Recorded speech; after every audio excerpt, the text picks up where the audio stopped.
Hello, this is Gina from Gina Dallison Coaching, and I'm really excited and honoured to be joined here today by my very wonderful, gorgeous friend, Gabor. And she's here to talk about something very important, the gender equality or the inequality that is currently going on in the world, and how she can see a way to up level women on a global place in order to support the whole of the human race, really. So it is quite a big subject.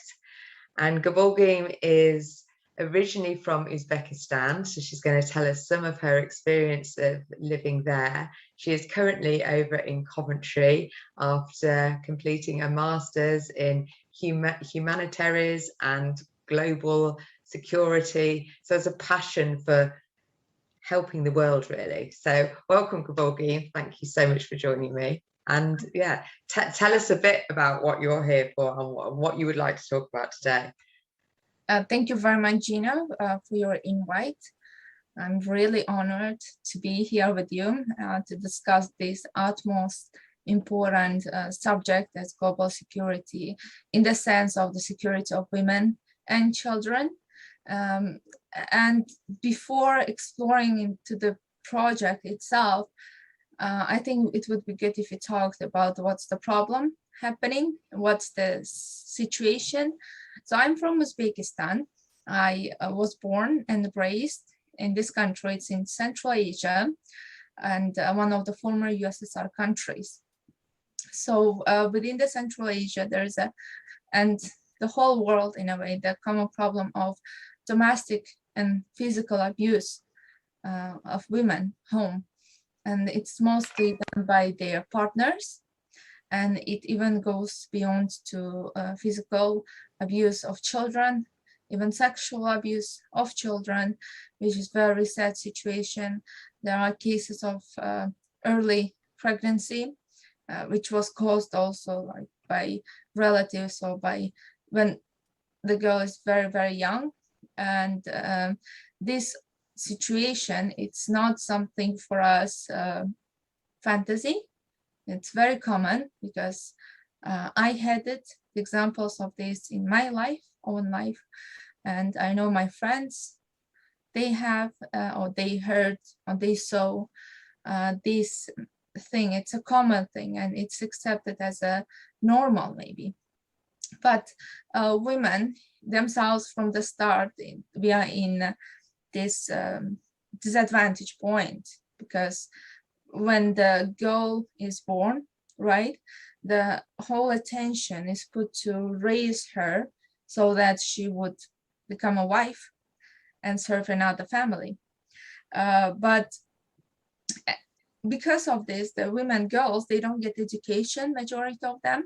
They don't get secondary, even like high education, like bachelor's degree, so that they can have job opportunities. So they have no skills, most of them at 18, 17, 16, 19. They have the wedding, they go to another family, and she starts living there. And what happens that the displacement of anger in men, for example, at work or with friends, something's not good, they displace it to the weakest person of the family, and that's the wife. And because she saw this before in her family maybe, or she knows, she heard it in other families, and she starts thinking it's a normal. And even when she understands it's not normal, most people, they ask me, why women stay? It's women's fault. If they are facing physical abuse, right, they should go. Why they still stay with the abuser? The answer is very simple, because women cannot leave, especially in my country, because first of all, she has no place to go. So she should go to her parents' house, but they don't want to accept her because we have this shame culture. You know, the family should be together no matter what. And she cannot have her own house because she has no money, because she has no job. And usually she should also take with herself the kids she has. So it's much more responsibility. And it's in a way for her easier to stay and to endure continuing physical abuse towards her. It's not just the husband sometimes, just like the father-in-law, the brother-in-laws, it can be anyone. But she tolerates so that her kids have food, they have place to live, and they are not by society, this shame culture, they are not called like in a bad ways, and their children can have a normal life, you know. Just classed as, it's just classed as normal, isn't it? That this Yes. is just how life is. You get beaten when you get married. That's what happens. Yeah, and then the mother displays this anger to children, and children face physical abuse, and it's not a rare occasion. I was beaten, and it was normal for me for that time. It was everyone. That's how it's done. Yeah, That's how yeah. you bring children, and the further understanding of possibility of communication, it was not even discussed. It's how it is, and because of this, there are increased number of physical abuse women, because there are cases even if you are interested to do some research, there is on Facebook, there's a page Nimalchi, which means don't keep silence. It's led by Irina Matvienko. She's one of the active social activists in Uzbekistan, and few of them in a way. It's so sad. And she writes there, she shares the stories of people. They shared with her. It's anonymous so that people can talk about these things. It was taboo to talk with one. And she gave this platform, people shared their stories, and there's lots of cases of, actually there's one case of the husband was making his wife to eat poop, and he was making his daughter to record it. And it's, do you understand to what level it reached, you know? It just, I mean, some of the stories that you were telling me when we talked about this yesterday, the ball game, is just makes you realize how endemic it is in your culture, that it's actually okay for, you know, for men to torture and abuse their wives on all levels, which is, you know, and even just to think about, you know, what a guy must be thinking of when he, you know, when he tries to get his wife to do that. I mean, what you know, what torture must be going through his head, really, in order to get to that level where they just think that's acceptable behavior. Yeah. But you should understand this, for example, Uzbek men, they are not extra violent and the worst of in the world, yes? It's just how they were shown to deal with social dilemmas in such kind of situation, the relationship, how it's built. They saw it in their families, and it continues. I'm very happy that there is a new trend of youth generation that's free thinkers and rely on it, like being equal, right, partnership. But there are very, very few of them, and in villages especially, that's how life still goes. In our time, imagine that you as a woman, right, you woke up, you want to do some project, you have interview, then you may meet with your kids, go out, and then you buy whatever you want. Whereas there are girls in Uzbekistan, wives, who even don't know how to put the ringtone on their phone because their husband didn't allow to put the ringtone on the phone that she likes, you know, this to this level. And that's normal for them. But there are things that are being done in my country, especially. There is a United Nations, I think, supported the organization about gender equality, and they work with them. I worked in a family institution, a research center in Uzbekistan. They were doing something, but the government, what's doing, first of all, the government has lots of other problems too. And this social project, it needs stable investment, stable, like really doing the project in the long term. Government has lots of other things, plus the COVID situation. Another is that what's in our government doing, for example, if your husband is abusing you, you give a call to the police come to your house, and there is someone comes from mahalla, so it's a group of houses, you know, and they will try to make you together again. And there would be some mullah, maybe like religious person, and they will tell you the values of family, why you should be together, why wife should tolerate and husband should be kind. And then they give that one letter that says like, if your husband will do something once again, then maybe he will be taken to police, or like further legal some actions will be taken. Imagine that they leave, and the abuser, who's more angry now because she dared to call someone, involve someone, he stays with the victim in the same house.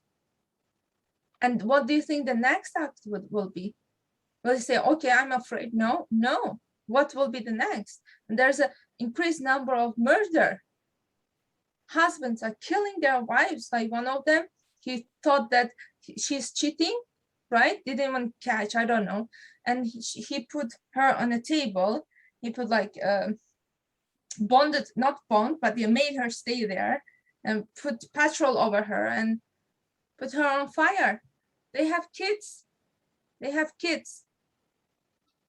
And it's like, even in the street, they can't be like free. It was in my city. I'm from Namangan, and it's the city when my mom does grocery every day. In the city market center, the wife was there. She left him, and then he just came and then like with knife killed her, and she was in the center of this market, dying, full of blood. There are videos. And nobody did anything. What they can do, even if they call ambulance, what's happening? She's already dead. Yeah. Why that's happening? Women don't feel free. We don't feel secure. And that security, it's not lots of things. It's just you should feel free to be who you are, to do what you do. Well, if you think of the Maslow's hierarchy of needs, isn't it? And it's those bottom rungs, aren't they? They're not being secure, they're not being fed, they're not being, you know, their fundamental needs aren't being met. So how can they then expect to, you know, to live a life? Yes. You know?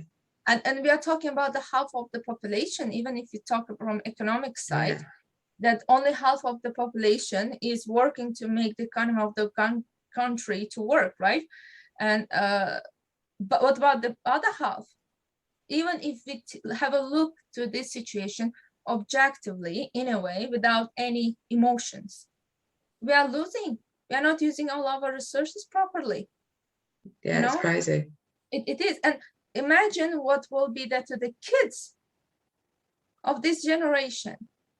Well, and that's, I mean, you sort of said about it earlier, but actually if you know, your father's seen the father before, seen the father before, they've seen the father, this is just how men are, then, you know, what chances do our the young boys have who have been probably abused themselves? They're from abusers and more abusers, so this cycle of abuse just gets almost worse. And some of the, you know, the stories that we've heard about what people, you know, what men have done to their wives, it's just, yeah, it's just unfathomable, really, of you know, what is going through their head, how much pain must be in their hearts to think that's okay. It's not easy for them too. Like, men are not first, again, we should understand that this is like women's rights, right? Like feminism. It doesn't mean man hating. It doesn't mean against men. It's just like, it's not easy for them too. Even if they're abusers, they have so much negativity inside, and they should live with themselves after this, because I'm sure that the killer, the murderer, is in pain, in continuous pain, long-term pain, whereas the victim dies.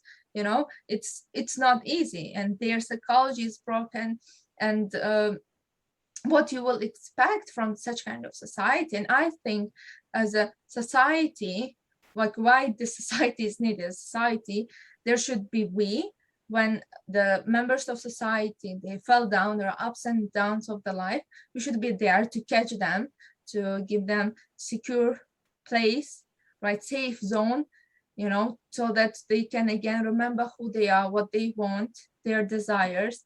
So, and then they can go back to this life in the society, so they can contribute to the country, to the world.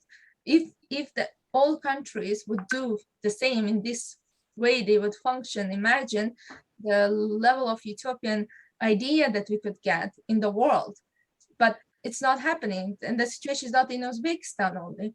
It's in all countries, like Western countries too. There's a work that says that when the level of unemployment rise, the level of domestic abuse rise. Yeah, yeah. Those men who are unemployed, they will come home angry, and they will express it on their clothes. And you know, people drink more, they use drugs more, so therefore it dulls their you know, their inner compassion, doesn't it? It dulls them, you know, it just brings out the anger, it just brings out more of the anger.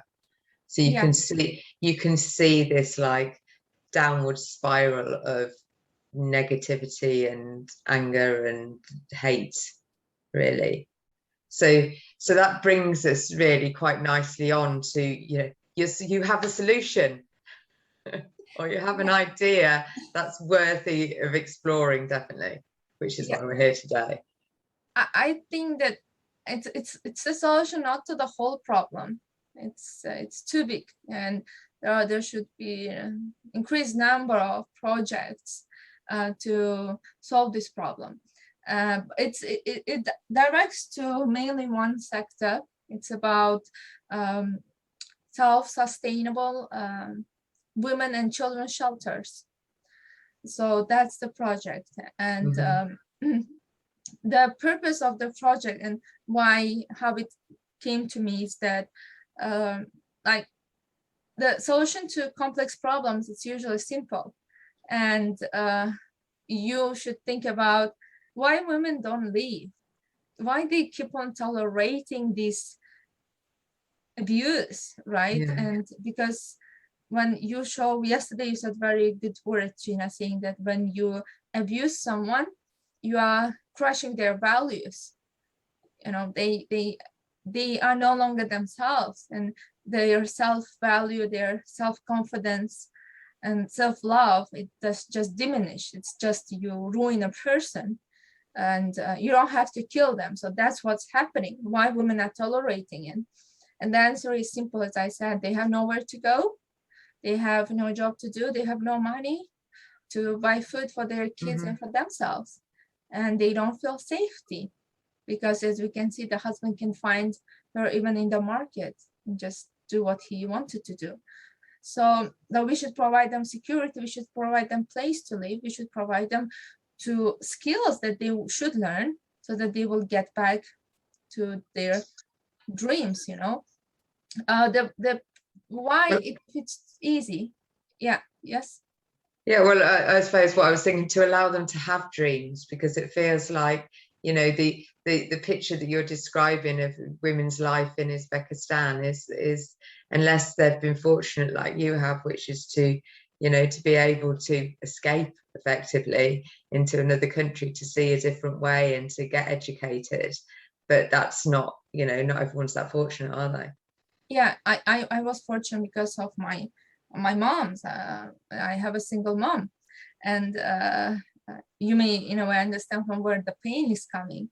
But yes, and I went to other countries to study, to explore, to understand more about the values that I follow, and especially the women's rights, what they are doing. And in my research, I saw that there are women's shelters, there are, and as a refugee centers, all they do is that they accept you, they give you a place to live, and they give you food maybe, or some social support. So that's it.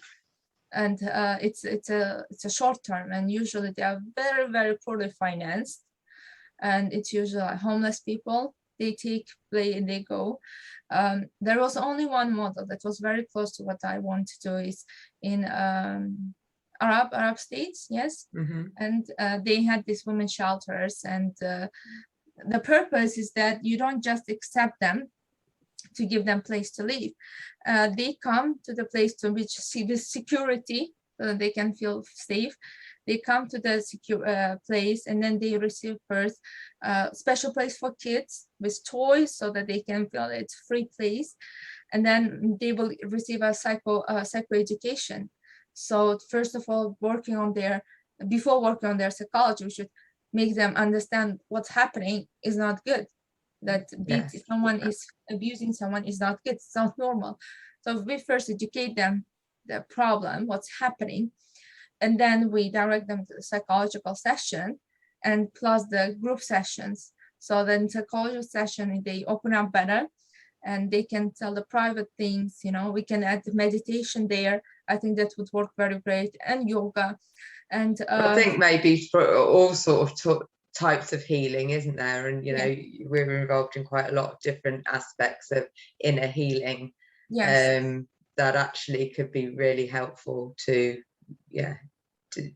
it's helpful for most people anyway, because we've all got things that we need to heal. But when people have suffered this level of abuse on such a consistent level, then there's a lot, you know, there's a lot that needs to work through.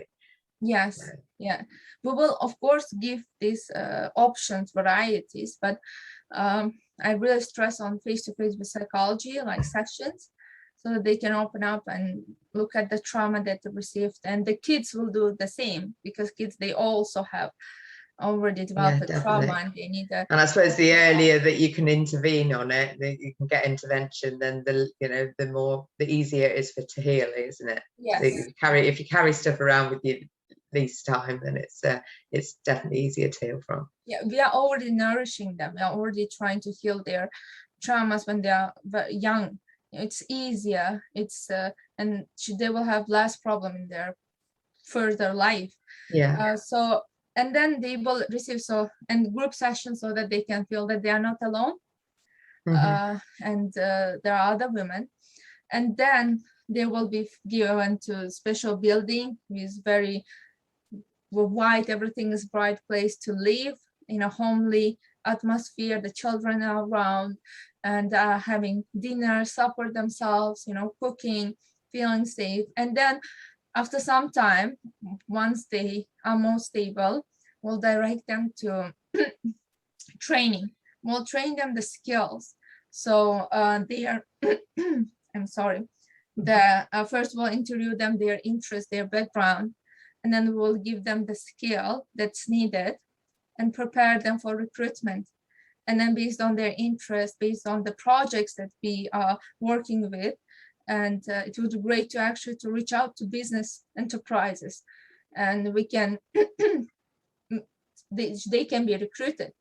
And she has her job, right, stable. She has her money. She has the house. We'll have with renting a house. Yes, or from government getting some benefits. So once she has house, she has money, she has job, her kids are good, then some may argue, but she may still go back to the husband. Yes, of course, but she will go as a different person. She knows that she's going to back to the person because maybe she loves him. Maybe she wants her kids to be with dad, right? But she's not going back because she has no option. So it's a different person. And once we have these people back on their feet, like trying to achieve their dreams, the economy will grow. You know, we can operate more, we can make manufactural things, we can make, there's so many possibilities. It just, yeah, there is, and we talked about some of those yesterday as well. So maybe it's worthwhile just exploring, you know, maybe some of those possibilities, because it really feels like this is, you know, you've you know, found a pocket of people that really are, you know, in the world society, probably one of the most vulnerable, and there's loads of other pockets, I'm sure, but you've just sort of focused on this one. But actually, by really supporting you know, the most vulnerable in society, and giving them, you know, what they need so they can up level, not just to, you know, what we class as a normal level, but actually elevate a little bit higher, you know, and so they can live their dreams. And, you know, and what happens when people grow and heal, they want to heal others, don't they? Yeah. So it's you know, and it's that then you're almost building a self, because you talked about being self-sustainable. So this is not a charity as per se. We want it to become profitable. It's a profitable business, that actually these homes and shelters can then be, you know, they can sell things, they can have services running out the back of them, they can, you know, whatever it is that they feel inspired to do, but they can actually start making their own income. So yeah. It's not a charitable continuum, it's the opposite. One thing I wanted to just put here is that this is a social enterprise, so it's social entrepreneurship, but the idea is that some people, oh, it's for profit they are doing, taking advantage of vulnerables. No, the profit that comes to it that's why it's called self-sustainable shelters. They cover their own expenses, because we need a team of people that will work there, the team of psychologists, team of PR, team of recruitment agencies, and they should all have a very sufficient and maybe even above sufficient salaries, because they are doing a great work. They are investing their life to help support people who are in vulnerable position. So it will be paid. And for example, we can offer a nearby cafe where that women can work when they have time with shifts, and all profit that can like cook something, make something, biscuits and tea, right? In UK, it's quite common, and which I love. Yeah. Brunch they can have, and all the money that comes from here that covers the shelter, but it's a long term. After some, I believe to become a self-sustainable, because we can make contracts with companies, so that we are as an agency working to provide them workers. And even it's good for companies, because every company, big one, if you go, at least 3 months, they spend money on you for training. So we are covering it. We are covering that sphere, and they are winning it already. So that's why it's self-sustainable. And I really stress on it, because social projects, they are not long-term because of the investment. So they need funds, they need constant funds, because these problems are not going to end tomorrow. It's a long-term. Yeah, it's a long-term solution, isn't it? Well, it's an ever solution, I guess. You know, hopefully things will get better, and it won't be quite so prolific. That will be the dream, wouldn't it? But obviously it's very deep rooted. Yes. But yeah, and so that women would understand that they have they have options. So and that's why we need the funds that's stable, and that's why I believe that to make them self-sufficient, so that they work as enterprises to cover themselves, and we always have social support for these people. And of course, in the first prospects of this project, once we develop this one structure, right, that's very successful, like for the start, let's open one women and children shelter, for example, in my village, right? And then once we make sure that it's working as we want, we can then open another shelters for women. Then we can take the same structure, we can implement for refugees centers, because in Europe, in UK, there's a high problem issue about the people coming, you know, so it's going to be refugees, multinational. Yes. And they should be, again, like given place, security, and they should learn language, they should get skilled, trained, and then they should be directed to workplace, which will decrease the possibility of having some like illegal actions, right? Crime. Yeah, absolutely. It takes away a lot of the, I mean, there must be a whole load of fear if you're coming from you know, a different country.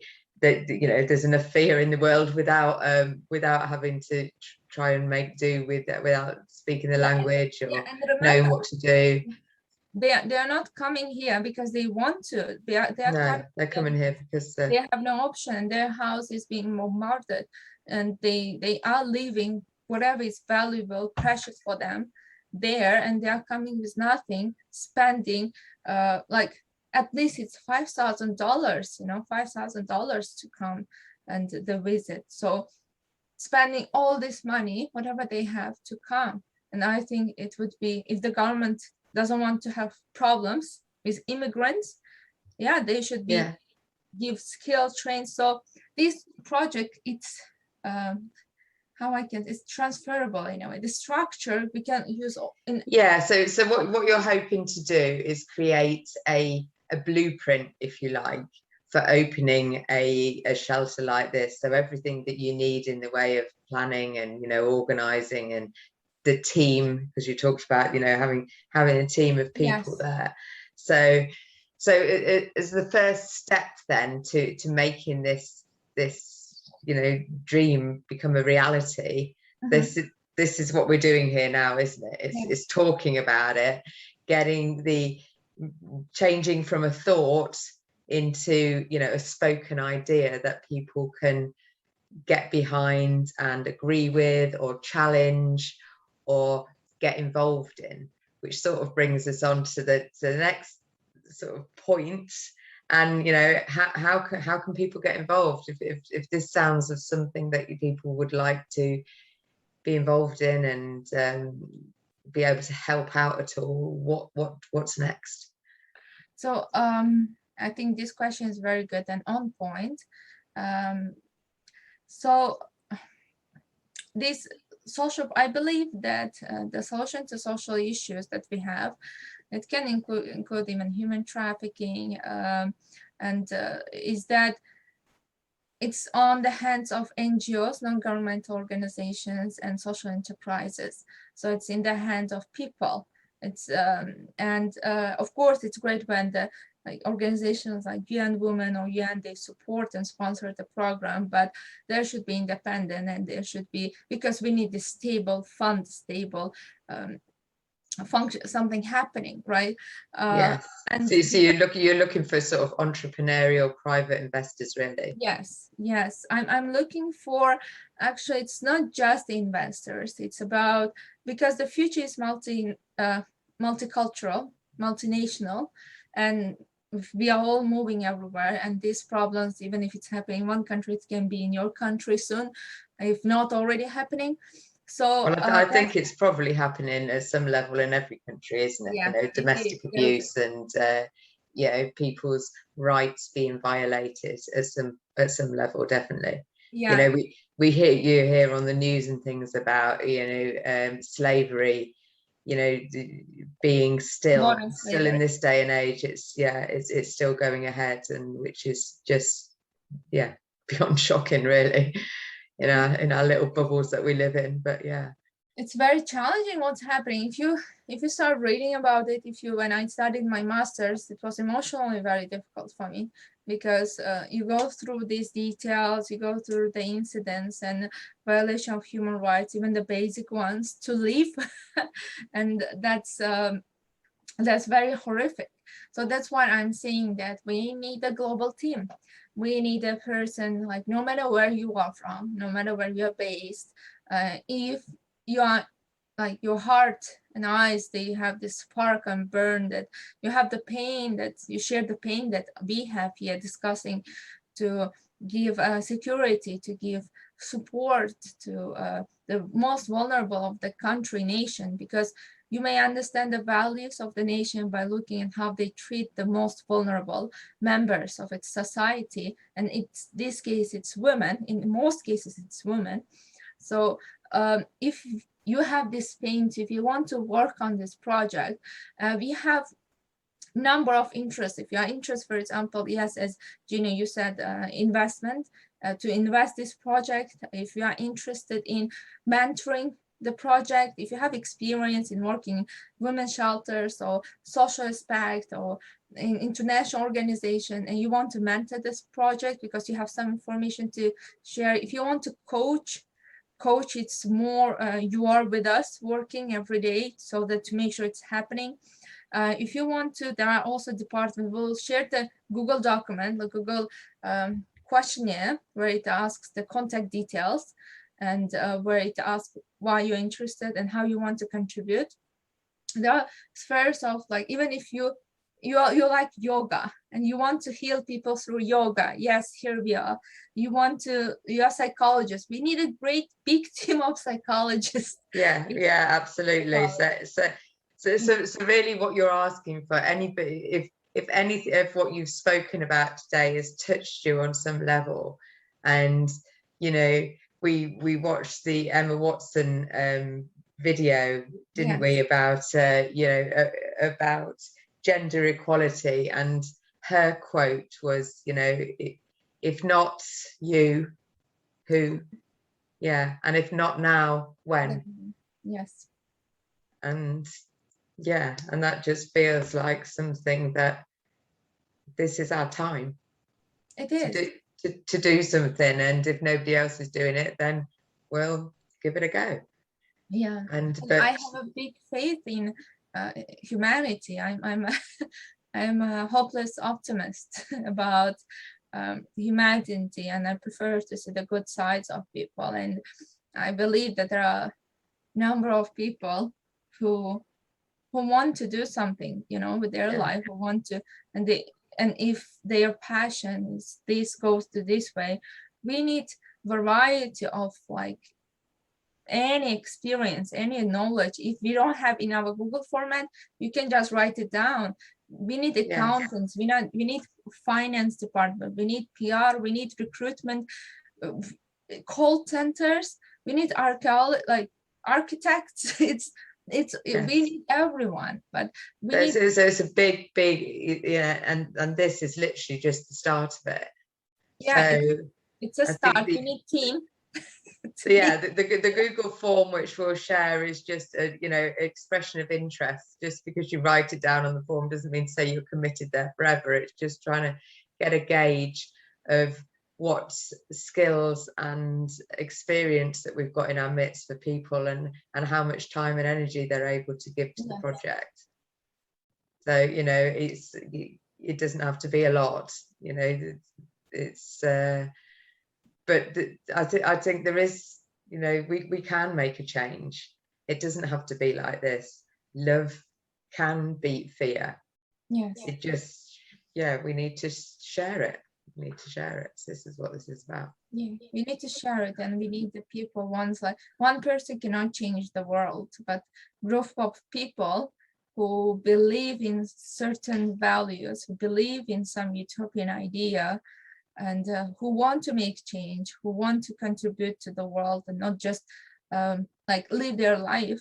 I have nothing against this, but who have this pain that they should do something great, they should do something for other people. And trust me, you will not be disappointed, because the realization of you making other people to live their life, to live their dreams, and to help them, to support them, the idea itself is quite rewarding, and you become happy by making other people happy. I think that's the key, in a way.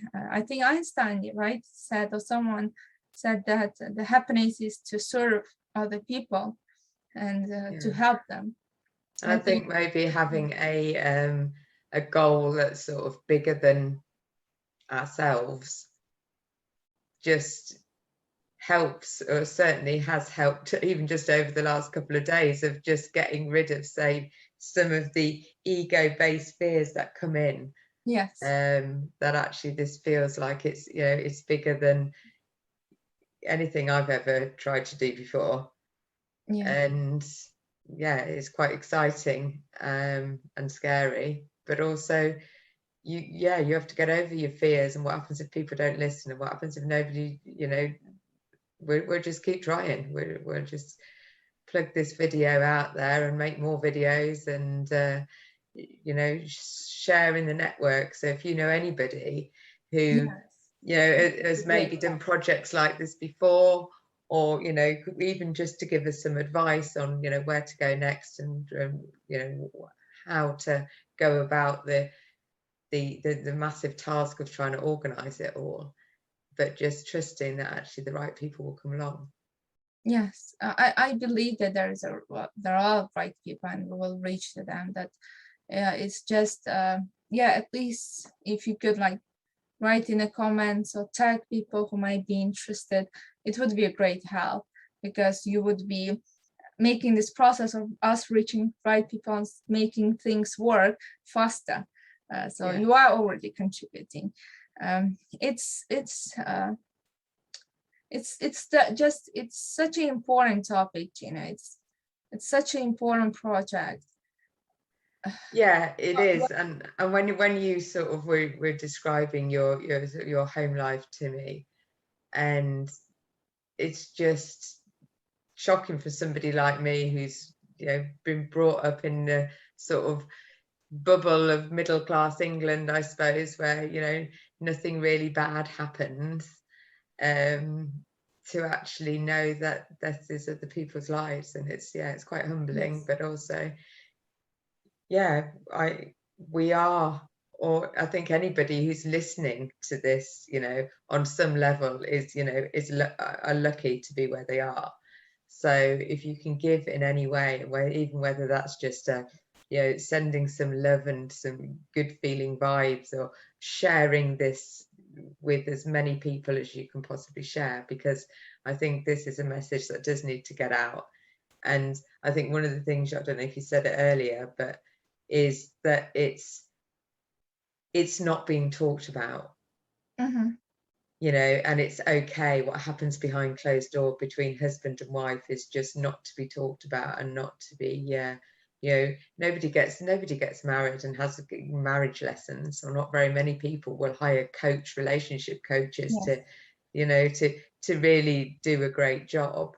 But if you're then, you know, being forced into a marriage that you don't want, and, you know, you also talked about people young girls getting kidnapped and forced into marriages, and that's just accepted as, yeah, nothing can be done about it. Tradition, it's like the tradition in Kyrgyzstan, and there's increased rate of suicide among young girls, because after the marriage, after the wedding, they can't accept what happened to them. It's like, imagine a 16, 15, you're just outside, and people just come kidnap you. They take you to their house, and they have a wedding. They have all relatives there. You have no one from your side. Your parents don't know even where you are. And they keep you one day. And the next day, if the parents of the told girl, they find out where she is, they come. But they say it's too late. She's already a married woman. And then there's nothing they can do. Yeah, and her life is ruined. She has no option. It's very sad, but it's a reality. It's what's happening. It's what's happening parallel to your everyday life, where you are free, where you are enjoy. But I believe even in Western countries, there is a huge rate of women, girls afraid, for example, to walk outside at dark. And so, yeah. Okay, well, we'll just close up. So the message will be, really share this to as many people as possible. If you think that you can, or you want to be contributing in any way, shape or form, then we've got a Google form which we will put in the comments, so you can let us know who you are and what you can do and how you can help. And I guess just let's get this conversation going. If you know other people that, you know, have got similar experiences that want to share things, maybe there's a way of connecting in. I don't know, we'll see maybe what comes up, to what to create next in the way of Facebook groups, or Yeah, we will share it on YouTube. We will share it on Facebook on our pages. And I think we can also create an Instagram and Facebook page. But we'll be sharing this video, and it would be great if it reached to people. And if you want to leave comments, if you have questions to ask, you can always write it under the post or on YouTube questionnaires, or you can contact me. I'm Gulbegim Mirzaeva. You can find me on Facebook, and you can find me on LinkedIn, and you can find me on Instagram. And if you want to write something, there's a contact form at the end of the Google form. So you can always contact us, and even if you want to say something, or maybe there is something that's happening to you, you know, as example, just let us know. How do you feel about and the same, so you can contact me through Facebook, so it's Gina Dallison, on LinkedIn, on YouTube. And let's make some changes. Let's start making the world a better place. Yeah, if not we, then who? If not now, then when? Yes. Yeah. Nice quote. Thanks, Emma Watson. Yeah. So thank you, Gina, very much. Thank you. An absolute pleasure. Thank you for talking about this really important message, and I'm sure we'll be talking about it again before too long. Thank you for supporting this project and taking it so close to your heart. Yeah, absolutely. Well, how could I not when you talk about it with such passion and experience? So yeah, thank you for sharing. Yeah.